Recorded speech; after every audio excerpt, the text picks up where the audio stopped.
Ici le Dr Paul Simard, psychologue, et bienvenue dans le défi Psychoctober, un défi qui consiste à faire une capsule de vidéo par jour à tous les jours du mois d'octobre. Aujourd'hui, on va parler de la psychologie des croyances. Je vais vous mettre en description une foule de résumés synthèses des éléments que je vous ai parlé au cours, ou que je vais vous parler dans la vidéo, ainsi qu'un lien pour aller voir une émission de télévision que j'ai faite sur le sujet. Mais là, aujourd'hui, on va élaborer un petit peu plus. On n'est pas dans un cadre où il faut être hyper rigoureux, précis, puis là, on va pouvoir élaborer un petit peu. Donc, une des choses que j'aimerais que vous gardiez à l'esprit pendant que vous écoutez mon défi Psychoctober, c'est qu'il s'agit d'éducation psychologique et non pas de psychothérapie, et que je vais faire des grandes généralisations afin de vulgariser un savoir autrement complexe. Donc, vous voyez que c'est très vaste, puis moi, je veux vous protéger dans vos réflexions à ce sujet. Puis quand je vais vous parler d'énoncés généraux, je le sais qu'il est probable que vous, ça ne soit pas ça dans votre vie. Parce que je ne parle pas de vous non plus, je parle de en général. Mais j'inspire chacune de mes réflexions et de mes commentaires des pratiques généralement reconnues en psychologie, ainsi que des données scientifiques. Donc, mon objectif, c'est de participer à votre éducation. Puis le sujet de la psychologie des croyances, c'est notamment quelque chose qui peut glisser parfois, qui peut créer de la confusion dans l'esprit de certaines personnes. Donc moi, j'ai beaucoup d'intérêt envers ce thème. C'est un sujet que j'adore, que j'approfondis constamment, que je revire de tous les sens. Et si je n'avais qu'une seule phrase à vous dire pour faire la synthèse de tout ce qui sera couvert aujourd'hui dans la vidéo, c'est l'énoncé suivant. Croire, ça fait du bien, même si ce n'est pas valide. Oh! Donc, croire, ça fait du bien, même si ce n'est pas valide. On voit déjà qu'il y a quelque chose ici là, à faire attention. C'est quoi que ça veut dire, ça, pas valide? Eh bien, après avoir couvert les trois grandes catégories de croyances, on va passer à une espèce de mécanisme de protection face au risque de confusion des croyances. Puis, ça sera les hiérarchies de niveau de preuve avec des critères de validité. Comment on fait pour dire que quelque chose est fondé ou pas fondé? Donc, il y a une démarche progressive de complexification, puis ça va vous permettre de vous positionner. Donc, les trois niveaux qu'on va couvrir aujourd'hui, ce sera le niveau 1, c'est la superstition ou les superstitions. Le deuxième, c'est la théologie.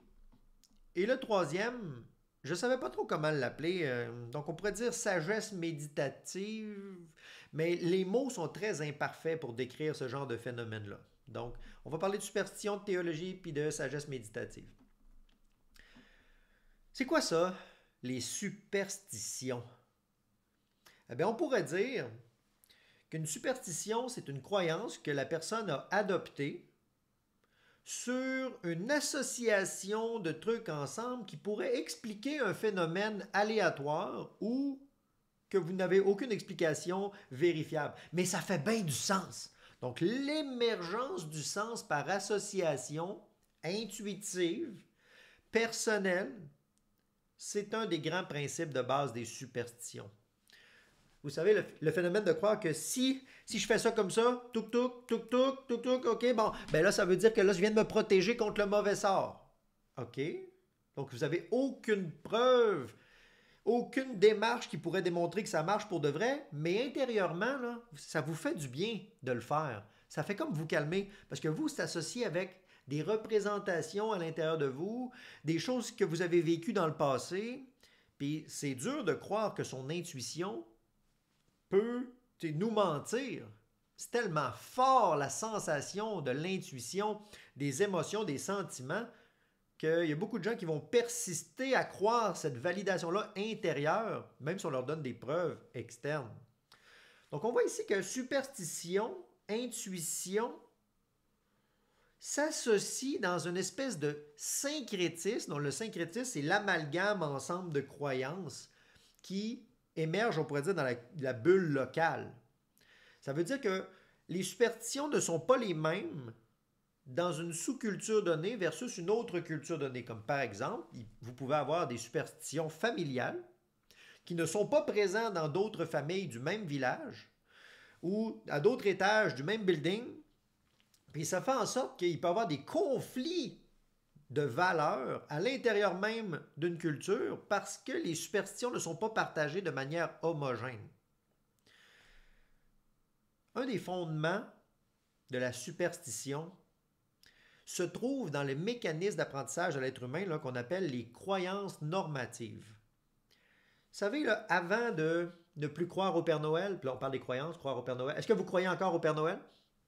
Donc, croire à la fée des dents, Père Noël, tous ces éléments-là de la magie des contes de fées qu'on raconte, normalement, les enfants, ils comprennent qu'il s'agit d'un niveau de discours qui n'est pas forcément vrai. Ils comprennent la supercherie du spectacle vers 6 ans à peu près, en moyenne.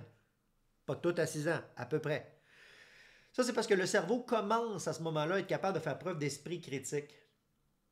Puis tout ce qu'on a appris avant, là, pourtant l'enfant, il parle là, à 5 ans, à 4 ans, il a des opinions, il intègre des choses, il répète des choses qu'il a appris, mais il n'est pas capable de faire preuve d'esprit critique. Donc, c'est un moment très fragile dans le développement de la conscience qu'on appelle la socialisation primaire, dans lequel l'enfant va intégrer des croyances normatives. Ça veut dire que c'est des croyances qu'on va considérer comme normales et réelles, puis qu'on ne va plus questionner parce qu'ils ont été adoptés avant même qu'on soit capable de contester là, des supercheries ou des croyances populaires ou des phénomènes culturels comme les contes de fées ou les fêtes sociales. C'est difficile de travailler sur les croyances normatives. Parfois, il faut même le faire en thérapie, tellement que c'est difficile de le faire par soi-même parce que c'est installé dans une zone aveugle de notre fonctionnement psychologique. C'est comme un driver de base qui nous permet de lire la réalité avec beaucoup plus d'aisance. C'est pour ça qu'on dit croyance normative. Je crois que c'est normal. Vous pouvez faire la comparaison avec le fait d'absorber les accents régionaux de vos parents. Personne ne dit à l'enfant, prends l'accent régional, tourne ton R de la manière, roule les R de la manière qu'on le fait tout au village. Ben, c'est bouffé dans la manière de faire les choses. Ben, il y a des croyances qui sont également intégrées, stockées comme étant normales.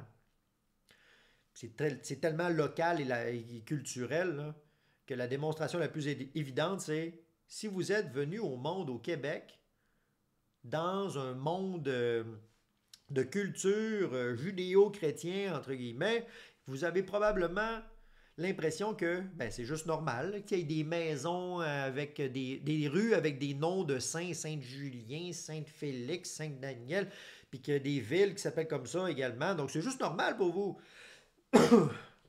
Mais probablement que pour une personne qui est venue au monde au Vietnam, le fait d'arriver ici puis de voir des noms de rues, des noms de villes avec des saints, quelque chose, ça va être un petit peu étrange parce qu'eux ont des référents d'un autre modèle culturel et religieux.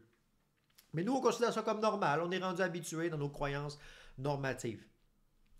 Puis dans l'histoire de l'évolution de l'humanité, les superstitions, là, c'est une des choses les plus fondamentales qui est apparue au niveau des systèmes de croyances. Puis les anthropologues en retrouvent des traces,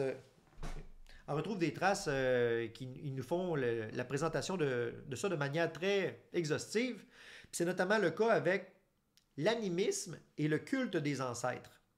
C'est quoi ça, l'animisme? C'est le fait de présumer qu'un phénomène externe est habité par un âme, un esprit. Donc d'ailleurs, spiritualité qui vient de spiritus, spiritus, ça voulait dire en latin esprit souffle. Donc la personne a développé des croyances que quand le souffle part chez une personne, c'est-à-dire quand il arrête de respirer, c'est que son esprit quitte son corps. Puis là, on a développé toutes sortes d'autres systèmes de croyances par-dessus ça, avec des affaires un peu plus complexes, moins complexes parfois, de différents amalgames. Mais ça, on va le développer dans le niveau 2 des croyances, la théologie. Mais là, on est dans le niveau 1, superstition. Gardons à l'esprit que l'animisme, c'est projeter une perception d'âme ou croire qu'il y a un âme dans les choses qui bougent, qui sont animées par un souffle, par un mouvement. Donc, il y a des gens qui vont voir le mouvement de la chute, puis qui vont dire, c'est l'esprit de la chute qui cultive les poissons autour de la chute.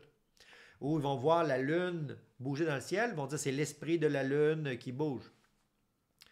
Ils vont voir, en regardant le ciel nocturne, ils vont voir une espèce de de lien entre les formes de certains groupes d'étoiles, puis ils vont dire, ah, ça, c'est l'esprit de la constellation du quelque chose. L'esprit humain, il est fragile, il essaye de faire des liens. C'est vraiment cette mécanique-là d'association qu'il faut comprendre et étudier les différents niveaux de construction des associations pour se démêler dans les croyances. Donc le syncrétisme, l'animisme, puis là, le fait de voir partir le souffle de quelqu'un que j'ai aimé, ah, ça pourrait peut-être même conduire au culte des ancêtres. Mais imaginons par exemple que le chef de la tribu ou le chef de la famille, hey, qui nous a protégé tout le monde alors qu'on avait besoin d'aide, là, il est décédé alors qu'il nous a tellement aidés, puis là, les gens veulent lui rendre hommage, puis là, développent un culte des ancêtres envers cette personne-là. Vous savez, en Mésopotamie, les gens, ils enterraient leurs ancêtres en dessous du plancher de la cuisine, dans les premières cités-États d'ailleurs. Puis... Fait qu'ils, comme ça, ils honoraient leurs ancêtres de cette manière-là, en les gardant, en bâtissant par-dessus là où ils sont. Puis là, à partir de là, c'est développé dans l'esprit du syncrétisme, d'amalgamer des croyances ensemble de plus en plus complexes. Des trucs à connotation ésotérique. Donc la superstition, ça peut prendre plein de formes, là.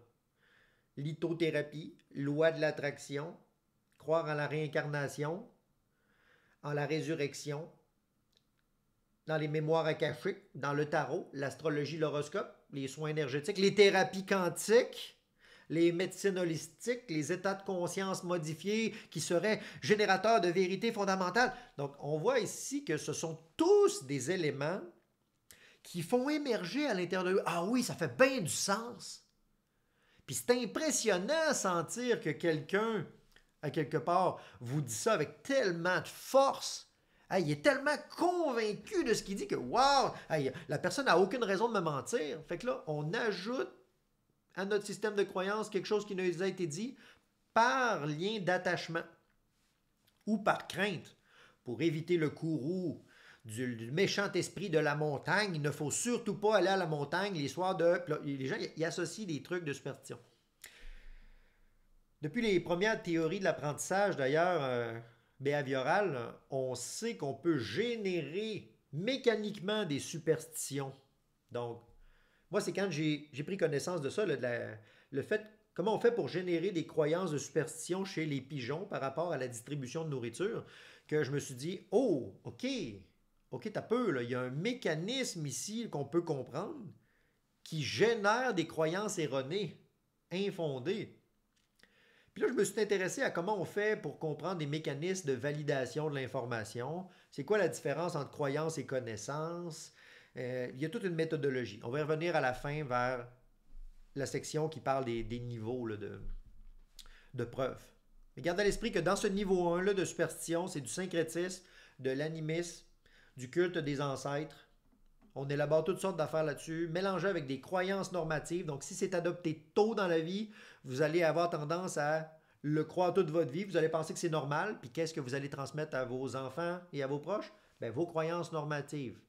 C'est pour ça que les cultes de croyances et superstitions évoluent dans les systèmes de manière très, très, très progressive. Et croire, ça fait du bien. Étant donné que ça fait du bien, en fond, pourquoi? On pourrait se dire, pourquoi je m'en passerais si ça me fait du bien? Ben parce que c'est peut-être pas vrai, justement. C'est peut-être, mais j'aime pas le mot vrai. C'est peut-être pas fondé, l'affirmation, mais ça fait du bien. Donc, d'une certaine manière, moi, je trouve que ça a bien du bon sens de regarder les superstitions et les croyances comme étant une forme de poésie. Mais si on le confond avec un élément validé, fondé, là, ça peut créer beaucoup de confusion. On va y revenir plus tard. Entrons maintenant dans le niveau 2 de la psychologie des croyances, que j'appellerais la théologie. Si, tout à l'heure, les superstitions étaient bâties sur l'intuition personnelle et les croyances normatives que j'ai, ben, la théologie, elle, c'est l'étude des divinités ou du Dieu, ou on pourrait dire plus largement des croyances. Si j'avais à vous le résumer, je vous dirais que la théologie, c'est une forme d'intellectualisation sur le contenu théorique des systèmes de croyances. C'est également une forme d'intellectualisation qui cherche une vérité qui essaye d'utiliser le principe de causalité pour trouver une source première. Puis c'est souvent quand il commence à avoir une forme d'intellectualisation des superstitions locales qu'on va voir apparaître un système plus cohérent global qu'on pourrait appeler, mettons, le panthéisme. Le fait de créer un système global de croyances. On en trouve des traces notamment dans l'Antiquité grecque. Tu sais, chaque cité-État avait sa divinité protectrice. Chez les Sumériens, également, il y avait les patrons, régents, gouverneurs de la cité-État, qui étaient inspirés d'un culte des ancêtres, des anciens rois qui dirigeaient ces cités-là, qui ont été divinisés après leur mort. C'est également des principes qu'on retrouve dans les mythologies égyptiennes de l'Antiquité, donc le pharaon qui est une représentation du dieu. Mais cette tentative d'intellectualisation-là, qui va essayer de s'appuyer bien souvent sur des lectures de textes fondateurs, qui va essayer de comparer des mesures entre elles. Mettons, comparer des trucs astrologiques avec des phénomènes intuitifs.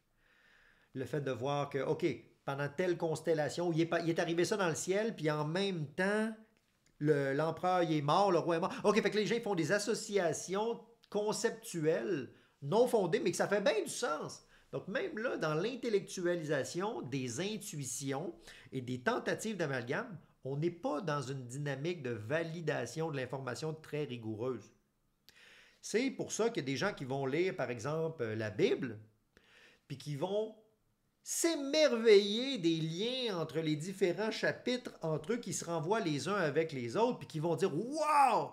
Il y a tellement de liens, donc c'est vrai. » Mais à mon sens, ça témoigne plus d'une saturation des capacités de l'esprit à saisir des textes qui sont tellement volumineux. Puis là, il va y avoir une espèce d'avancée dans la théologie, donc de synthèse du savoir.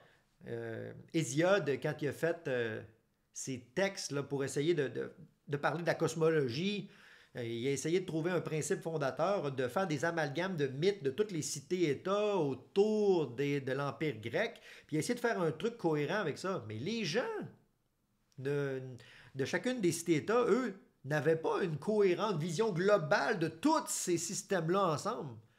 C'est l'interaction culturelle des différentes cités-États et du commerce entre eux qui ont forcé à adopter une monnaie commune puis un langage commun. Puis peut-être aussi des croyances communes, parce que la monnaie, d'ailleurs, c'est une croyance collective. On partage tous l'idée que ça vaut quelque chose pour s'échanger des patentes.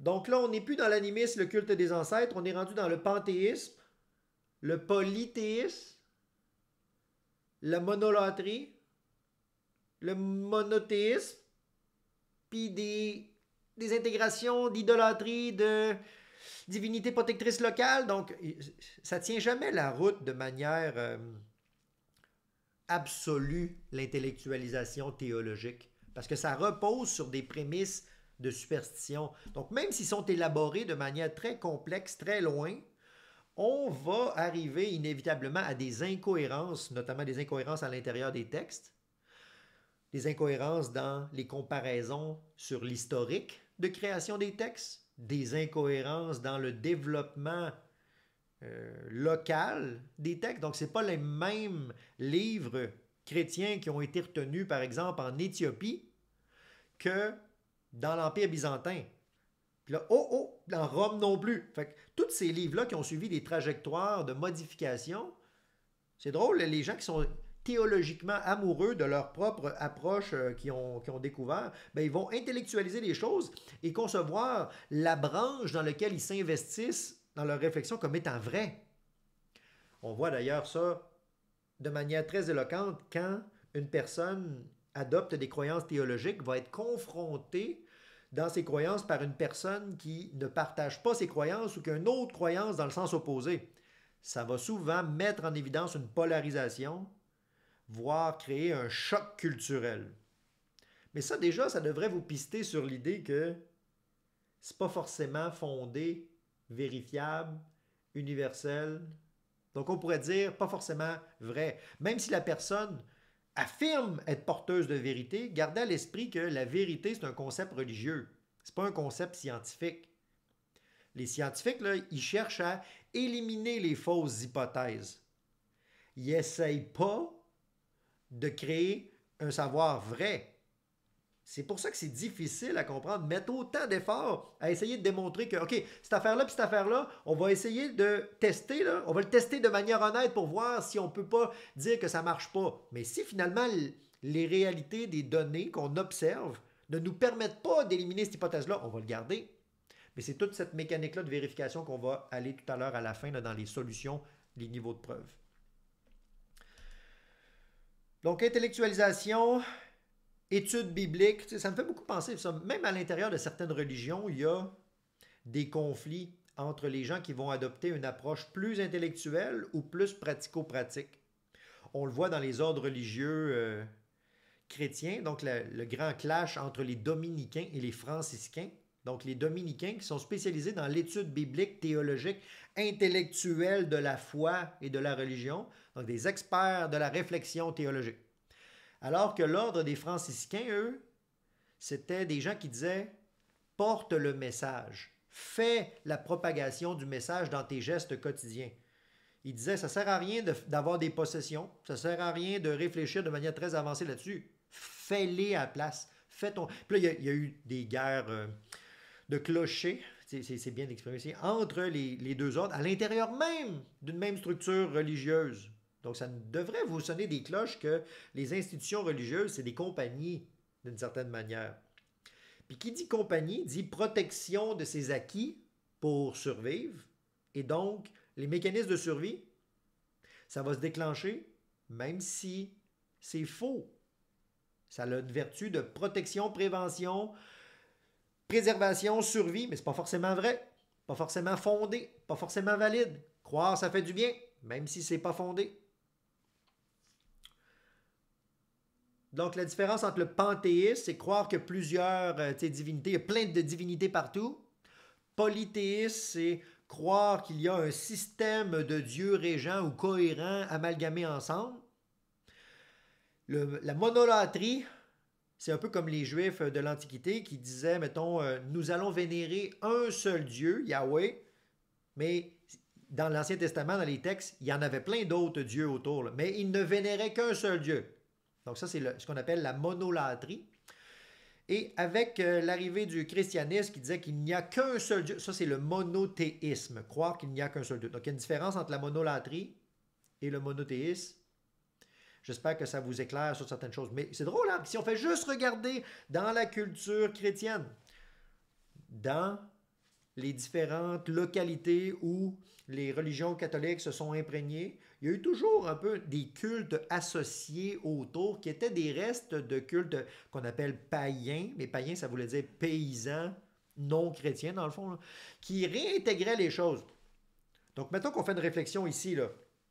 Ça se pourrait-tu que dans les croyances théologiques chrétiennes, lorsqu'une personne vénère Saint Joseph ou Saint truc, à quelque part, il est en train d'intégrer un culte à d'autres variantes que le Dieu unique. Quand il y a un culte des anges, ne serait-ce pas un retour à une espèce de tentation de soit de monolatrie, de polythéisme ou de panthéisme? Donc, ça ne tient pas la route de manière cohérente quand on essaie d'examiner les systèmes de croyances théologiques de manière fondamentale sur la viabilité des concepts, parce que ça repose sur les intuitions, les superstitions qu'on a vues précédemment. Donc, dans la construction de l'esprit, croire, ça fait du bien, même si ce n'est pas vrai. On a des croyances normatives qui nous ont été transmises étant jeunes, ça nous aveugle un peu. On considère que c'est juste normal, mais c'est dur de le réfléchir. Puis là, plus que ça se complexifie avec les systèmes, plus qu'on va considérer normal, parce que regarde, la personne en autorité sur tout le village, elle nous dit que c'est ça le Dieu, qui a des secrets cachés, qu'en fait on n'est pas capable de comprendre, puis qu'il faut comme suivre le chemin pour gagner un paradis futur.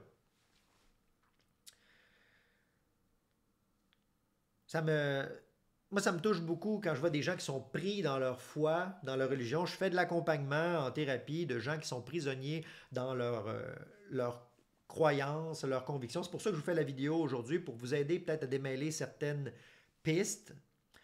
Puis, j'accompagne autant des gens qui sont mêlés dans leur foi, qui sont en recherche de sens, ou qui sont prisonniers d'un mouvement sectaire, idéologique, ou pris dans une gang de gens qui créent de la confusion à l'intérieur d'eux. Donc, le fait de vous partager ces connaissances-là, ça ne vise pas à vous dire que c'est pas correct de croire. Moi, je trouve que c'est très beau croire. C'est comme de la poésie. Mais de la poésie, c'est pas de la science. La science, c'est pas de la poésie. C'est abrasif, c'est dur, la science. La poésie, ça fait du bien. Donc, c'est un peu la même chose. Puis, il y a des gens qui sont allergiques à la poésie, tout comme il y a des gens qui sont allergiques. C'est une espèce de réflexe. Dès qu'il y a des mots comme croyance. Moi, un jour, quand j'avais commencé à étudier ça, il y a 20 ans, je me souviens que j'avais eu cette discussion-là sur les différences théologiques entre les croyances chrétiennes et bouddhistes. Puis, j'avais parlé de ça avec un de mes grands-pères, qui, lui, c'est la première fois de sa vie, ce grand-père-là, qui entendait parler du bouddhisme. Hey, il a pogné les nerfs après moi, puis il a dit « C'était des maudites niaiseries, cette affaire-là! Il y a juste un Dieu, puis c'est Jésus! » Bon, OK, grand-papa, je vois que ça a soulevé en toi quelque chose, on va peut-être pas aborder ce sujet-là à l'avenir. Donc, le respect, qui avait atteint sa limite d'écoute, moi, je l'ai respecté. Mais ça ne veut pas dire que j'adopte son affirmation. Donc, la théologie peut parfois rechercher une cause première, comme je vous disais, en faisant des amalgames. Ils vont recomposer les histoires, comme Hésiode. C'est-tu Hésiode? Un peu. Hésiode, c'est la théologie, théogonie d'Hésiode, c'est ça. Donc lui, là, quand il a composé ces affaires-là, il a cherché à faire une conception, réorganiser tout ça. Il a même créé des trucs sur l'œuf primordial du chaos qui émerge de... Donc, les gens ils essayent de faire du sens avec ça. Mais l'analogie de l'œuf, c'est peut-être une observation sur les poulets que les gens avaient ou les oiseaux qui donnaient quelque chose qui semblait à une roche puis qu'en réalité émerge la vie. Waouh! Donc, les gens font des intuitions, des superstitions. La recherche de causes premières. Donc, la causalité, d'ailleurs, c'est un principe religieux, hein, parce que en science, on n'utilise pas la causalité. Même si on entend souvent des gens dire « causalité n'est pas corrélation ». Quand on regarde les études scientifiques, on n'utilise pas la causalité. On étudie la force de probabilité de l'association. Donc, c'est des corrélations. Puis là, il y a 9 critères généralement utilisés d'inférence causale. Donc ça, c'est les critères de Hills. Mais les inférences causales, ce sont des inférences, des opinions, des probabilités, jusqu'à preuve du contraire. Donc c'est comme des, entre guillemets, pour l'instant, on a la meilleure connaissance basique qui nous dit que ça puis ça peuvent être associés dans un mouvement. Mais ce n'est pas la même chose que affirmer une cause première. Donc là, ça, c'est une des choses que je vois souvent d'ailleurs dans les études scientifiques où il y a de la confusion. Quand il est question de efficacité de la thérapie, truc sur ça. Oui, mais c'est parce que tu n'étudies pas l'efficacité, tu étudies bien souvent quand on regarde la composition des mesures, on étudie la satisfaction thérapeutique. C'est pas la même chose que l'efficacité. L'efficacité, ce serait la cause à effet. Mais comme on a vu, il y a tellement de... Dans les 9 critères, ils ne sont souvent pas étudiés ou ne sont pas maîtrisés de manière robuste pour affirmer un principe de causalité. Ah, moi, ça me choque quand je vois ces confusions-là. Mais j'essaie de contribuer à faire avancer les mécaniques. Donc, quand vous entendez quelqu'un parler de vérité, vous êtes probablement plus face à un théologien qu'à un scientifique. Parce que les scientifiques ne parleront pas de vérité. Une grande résistance aussi si vous contestez leur vérité. Hein, parce que qui dit être détenteur de la vérité, de la voie et du chemin va résister beaucoup si vous dites qu'il y a un autre chemin, une autre vérité. Puis, donc, ça vous devrait déjà vous pister que vérité, c'est un terme religieux et non pas scientifique. Scientifique, ça serait plus validation. Donc, c'est plus long que prévu aujourd'hui, faire notre vidéo. On a parlé de superstition, on a parlé de théologie, puis entrons maintenant dans le 3e niveau de croyance que je voudrais appeler les croyances de sagesse méditative. Je ne sais pas trop comment l'appeler ici parce que c'est très imparfait comme mot pour décrire cette affaire-là. Mais il faut le voir comme étant, mettons, niveau 1, superstition, c'est l'intuition, c'est très réflexe. Le niveau 2 théologique, c'est une tentative d'intellectualisation. Il faudrait comme aller un pas plus loin en calmant l'agitation intérieure, en essayant de faire ce qu'on pourrait dire de l'épuration de la connaissance. C'est comme s'il faut ralentir son rythme, observer le conditionnement interne, observer les conditionnements externes, les apprendre. C'est comme si on passe de ça à ça. Ah tiens, j'avais une croyance qui m'aveuglait avant. Puis quand on continue de faire ça sur plein de mécanismes, on peut même dissoudre son ego, puis prendre personnel les choses. Puis là, on peut comprendre des concepts avancés, comme mettons la vacuité. C'est compliqué ça, comme concept. Ou l'immanence. Moi, j'aime bien la manière que Nietzsche a écrit dans le Surhomme, dans c'est ainsi parlait Zarathustra, le Surhomme. Je ne me souviens pas si c'est deux. Son concept de Surhomme, qui était en langage allemand, le Huberman, qui me semblerait mieux traduit aujourd'hui par le supra-humain, et non pas le surhomme, ça sonne très masculiniste. Donc le Huberman, le supra-humain, c'était une personne qui était capable d'être un rempart contre le néant. Parce qu'il était capable de faire preuve d'immanence, il était au-delà de toute forme de conditionnement, il était capable d'être présent à ce qui est, de générer de la culture plutôt que de réagir avec les conditionnements culturels. Vous pouvez lire le livre d'ailleurs si ça vous intéresse, là, mais je trouve que c'est des principes qui sont tellement complexes à saisir que les mots sont imparfaits à les décrire. Dans la culture d'Inde, il y a les principes comme, mettons, le samadhi. Le samadhi, c'est tellement compliqué à comprendre comme niveau d'éveil que les mots ne peuvent pas. Dès que vous avez compris ce que ça veut dire samadhi, c'est que vous êtes dans l'erreur. Donc, il y a toutes sortes de principes comme ça qui dépassent l'ego personnel, mais qui rayonnent une certaine forme de sagesse. C'est assez complexe à comprendre. J'espère que ça pourra vous inspirer. Puis, pour éviter des confusions, je vais terminer sur ce niveau-là de croyance. Ça reste quand même des croyances parce que la personne génère ses propres croyances rendues là. Puis imaginez la force de la conviction de quelqu'un qui fait preuve d'affirmation, de sagesse, que ça impressionne beaucoup les gens. Notamment, ça risque de créer de la dépendance en raison de la force de l'affirmation du savoir de la personne. Soyez prudents face aux gens charismatiques. Donc, on a vu que la croyance, c'est une forme de poésie, mais ce n'est pas de la science. Il y a toutes sortes de confusions dans le langage populaire entre, quand il est question de science des religions ou religion des sciences ou science holistique qui s'amalgament entre les deux puis qui présument à des ponts, mais ce ne sont pas les mêmes déterminants méthodologiques. Puis il faut comprendre les deux pour saisir que ça ne va pas ensemble. C'est comme les gens qui font de la thérapie quantique, ils n'ont rien compris c'est quoi la physique quantique, là, bien souvent. Moi, je n'ai jamais vu quelqu'un qui a bien compris c'est quoi les principes de la physique quantique et en même temps dire qu'il fait des thérapies quantiques. Moi, je me suis documenté là-dessus, je me suis formé, j'ai essayé d'étudier les deux distincts. Je vois bien qu'il y a des incohérences dans les gens qui affirment faire de la thérapie quantique. Ça n'a aucunement rapport avec le quantique qu'on connaît en physique.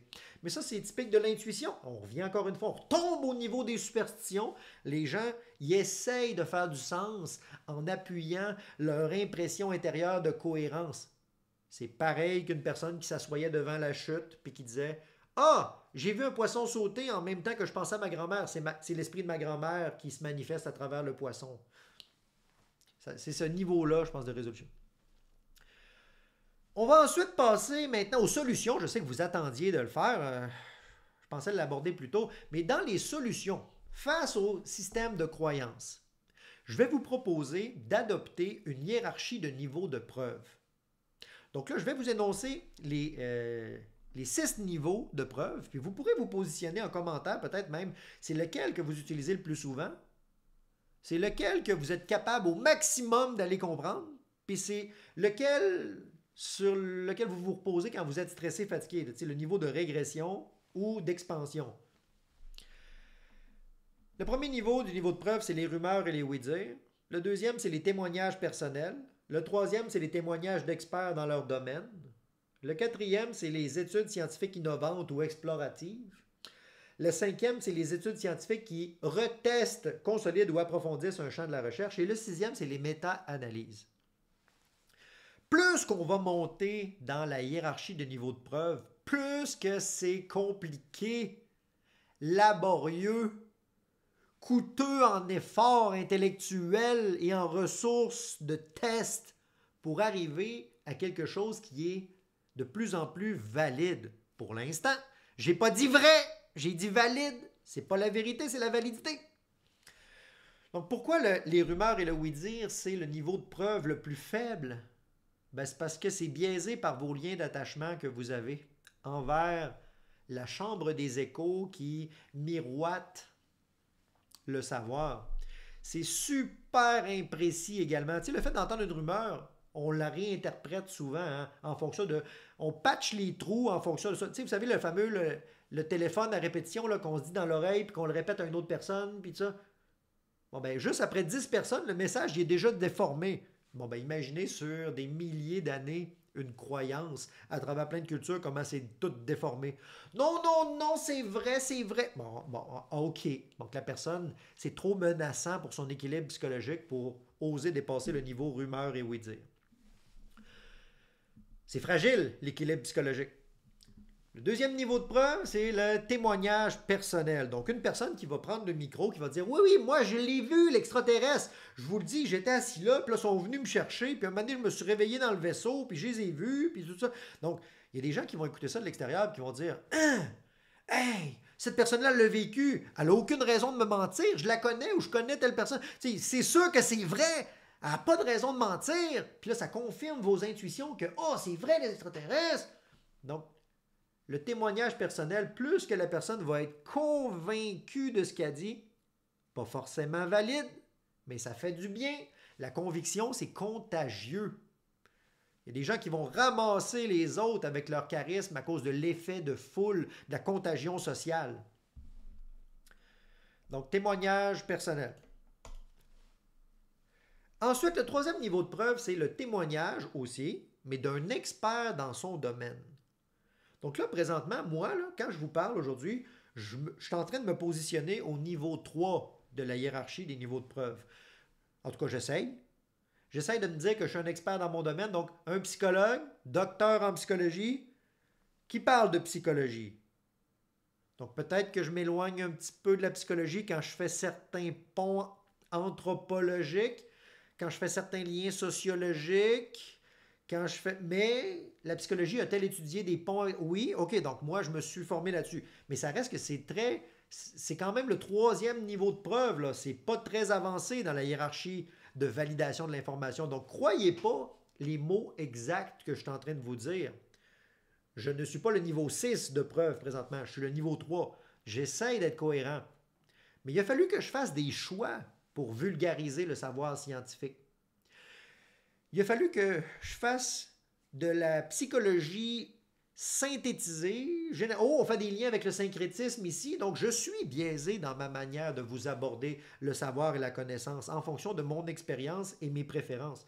Même si je tends vers l'objectivité en essayant d'être cohérent et de rester dans mon champ d'expertise, il n'est pas rare qu'on va voir des gens dans les médias, des experts, qui vont donner leur avis sur des trucs pour lesquels ils n'ont aucune expertise. Comme par exemple, un prix Nobel de la paix qui va donner son avis dans les médias sur la physique quantique. Ou une personne qui a un prix Nobel de physiologie qui va donner son avis sur le Bitcoin. Vous comprenez que sortir de son champ de compétences, ça fait que ça régresse l'information au niveau 2, qui est le témoignage personnel à quelque part. Donc moi, j'essaie de me promener aujourd'hui ici, là, entre niveau 2, témoignage, mon expérience personnelle de la psychologie, et rester dans mon champ d'expertise. J'espère que ça va avoir marché, hein, parce que là, je suis imputable de tout ce que je dis, moi, là. C'est pour ça que je m'inspire beaucoup des autres étapes de la validation de preuves.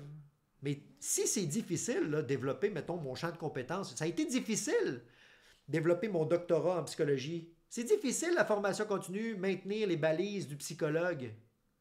Ben, c'est encore plus difficile, monter au niveau 4 de preuve, qui est réaliser une étude scientifique innovante ou exploratoire. Donc ça demande de mettre en place un protocole rigoureux. Mais ça peut être biaisé également aussi, parce que parfois, c'est biaisé une étude scientifique innovante. Attendez un instant, il y a quelqu'un qui m'appelle. C'est biaisé parce que ça peut être une méthodologie imparfaite, imprécise. La composition de l'échantillon peut être mal faite. Il peut y avoir une surgénéralisation des résultats. Donc, même si on est au niveau 4 de preuve, il peut y avoir des erreurs aussi de validation. Il y a des gens notamment qui font des erreurs ici au niveau 4. Ils mettent en place un protocole scientifique, mais leur objectif, c'est valider leur hypothèse et non pas tester si on peut l'écarter. Donc, ça a donné des trucs comme, mettons, la mémoire de l'eau. Il y a un type qui avait fait ça, hein, il avait fait dans un protocole scientifique, puis il l'avait publié, comme quoi il disait que la mémoire de l'eau se cristallise et va maintenir la mémoire des apprentissages précédents de ses expériences, puis ça n'a jamais été revalidé par la suite. Pourtant, il y a des gens qui offrent des millions de dollars si tu réussis à reproduire les résultats de ce gars-là.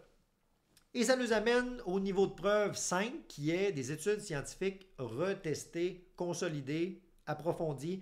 Donc ça va être une recherche d'élimination d'hypothèses et de spécification de plus en plus de précision. Hey, c'est laborieux, là. Ça veut dire qu'il faut être capable de voir toutes les failles méthodologiques, échantillonnales, les failles d'interprétation. Il faut connaître le champ de la connaissance, il faut connaître l'épistémologie des sciences pour pouvoir écarter des hypothèses qui sont fallacieuses ou infondées. C'est laborieux, là. C'est laborieux, fatigant. Puis en plus, là, quand vous allez être capable de faire ça, là, un niveau de preuve de niveau 5, ben, probablement que vous ne pourrez même pas le partager à vos proches parce que peut-être qu'eux ne sont pas formés pour comprendre les conclusions de ça. Donc là, ça va être difficile, puis il va falloir le faire avec beaucoup de compassion, d'indulgence, puis le faire par amour du savoir, amour de la validation, on pourrait dire, et non pas de la vérité. Vérité, c'est un concept religieux. On va vers plus de validation. Puis là, en plus, moi, mes études de doctorat, d'ailleurs, là, ce que j'ai fait dans mon recherche, c'était à ce niveau-là. C'était niveau 5. J'ai essayé de discarter toutes sortes d'affaires que le champ de la connaissance était piégé, pris. J'ai dit, cette mesure-là n'est pas bonne, il faudrait la mettre de côté. Ça, il faudrait le réinterpréter. Donc, j'ai essayé de faire un niveau 5 de preuve. Mais ça, c'est le max que moi, je suis allé. Je n'ai jamais fait un niveau 6. Donc, le niveau 6 de preuve, de validation, c'est une méta-analyse. Une méta-analyse, c'est laborieux. Puis, c'est la synthèse des études dans un champ de la connaissance qui ont une méthodologie viable, fiable, qui ont été répétées. Donc, c'est comme si on passe un tamis après quelque chose qui a eu un tamis. On va essayer d'extirper le plus fiable de toutes les affirmations de fiabilité. C'est quoi qu'on peut finalement dire? C'est notamment le cas qui est survenu avec des méta-analyses sur l'efficacité des antidépresseurs après 40 ans d'études. Ils ont fait des méta-analyses sur toutes les études, sur 40 ans du champ de la recherche, pour affirmer au final que ce n'est pas l'antidépresseur qui est le principal contributeur à sortir une personne de la dépression. Ah, ça ne veut pas dire que ça ne fait rien. Aviez-vous interprété que ça ne fait rien avec ce que je vous ai dit? C'est pas ça! Donc là, il faut être super précis dans les mots. D'ailleurs, je vais vous dire, le critère principal qui aide une personne à sortir de dépression, c'est des changements dans son mode de vie. Donc là, il faut entrer dans des conceptions, un paradoxe épigénétique pour comprendre que l'expérience déclenche certaines fabrications de protéines qui vont protéger votre cerveau, qui vont vous aider à mieux décider, qui vont vous exposer pour mieux... Donc, c'est une boucle assez complexe. Mais c'est tellement laborieux. Moi, j'ai lu peut-être 5-6 méta-analyses dans toute ma vie là, professionnelle. Là. Donc, c'est pour ça que j'essaye, quand je vous fais des affirmations professionnelles d'experts en psychologie, de m'en tenir, non pas à mon expérience personnelle comme étant pilier principal, mais j'essaie de fouiller dans les champs de recherche que j'ai lus. Mais c'est imparfait parce que je n'ai pas lu tout le champ de la recherche. Puis je pense que les intelligences artificielles, ils vont nous aider à l'avenir là-dessus. Vont faciliter l'intégration du meilleur du meilleur. Mais là, ça commence, on n'est pas rendu encore. Donc, nous voici rendus à la fin de ce survol sur la psychologie des croyances. Je vais vous mettre en description des synthèses des différentes catégories d'informations que je vous ai présentées aujourd'hui. Mais moi, ce qui m'intéresse particulièrement, c'est plusieurs choses. C'est de savoir comment vous abordez, vous, les systèmes de croyances. Est-ce que vous pensez que vous vous positionnez principalement au niveau des superstitions, de la théologie ou des sagesses méditatives? Avez-vous déjà fait des prises de conscience sur des différences entre ces amalgames-là? Est-ce que vous utilisez la hiérarchie de niveaux de preuve d'ailleurs? Puis là, il y aurait toutes sortes de classifications de niveaux de preuve. Là, moi, je vous en ai présenté une qui est très imparfaite, qui est tirée de ma connaissance du savoir. C'est imparfait. Je ne suis pas en train de vous dire que j'affirme la vérité. De toute façon, la vérité, c'est un concept religieux et non pas scientifique. Donc, on tend vers quelque chose de valide quand on examine la psychologie des croyances, mais on ne pensera jamais qu'on est, nous, la source de vérité. Puis là, ça veut dire que croire, ça fait du bien. Puis là, tu es en train de me dire que croire, c'est pas forcément valide.